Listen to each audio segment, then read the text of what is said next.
Coverage you can count on with Chief Meteorologist Taylor Knust and the Way 31 Storm Tracker Early Warning Radar Network. Just in from the National Weather Service, they have confirmed a 7th tornado from last Friday night, another one for Morgan County. This occurred from 12:33 to 12:36 a.m. on early Saturday morning. An EF2 tornado with max winds of 132 miles per hour located just east of Falkville and just south of Somerville.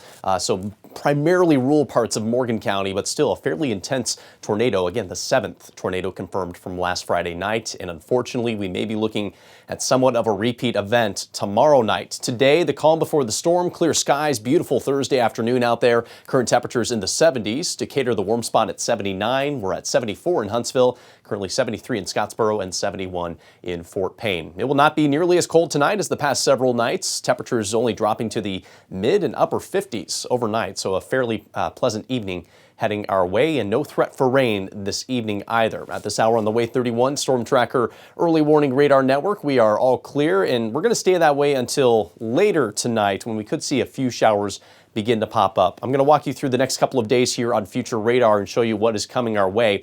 Late tonight, after midnight, we could see some isolated light showers that are primarily going to stay in Tennessee, but maybe a few of those dip into North Alabama late tonight. I do think the majority of us are going to be dry for that morning drive on Friday. Around the middle of the day tomorrow, we could see a little bit more widespread rain. Again, at this point, it's still just rain, not expecting many or any thunderstorms during the daytime Friday. If we do happen to see a storm, chances of it being severe are pretty low during the daytime tomorrow.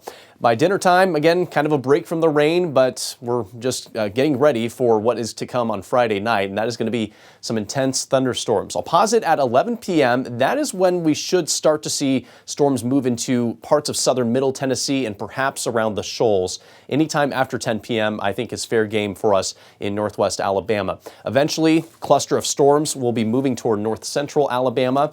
Here's 1 a.m. It really starts to get intense at that point, approaching Huntsville around that time through the 2 a.m. hour, gradually drifting east. This is, again, very reminiscent to what we saw last week with a strong line of storms capable of producing damaging straight-line winds and quickly spinning up tornadoes. Those are going to be our main threats as this continues to push through.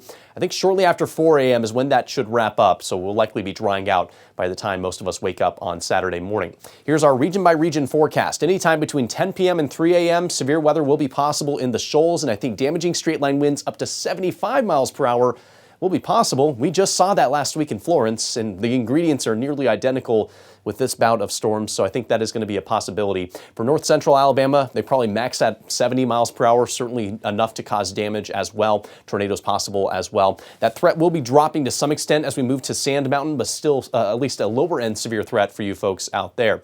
Flash flooding will not be a widespread threat, but isolated pockets of 1 to 2 inches of rain could be possible as those storms roll on through.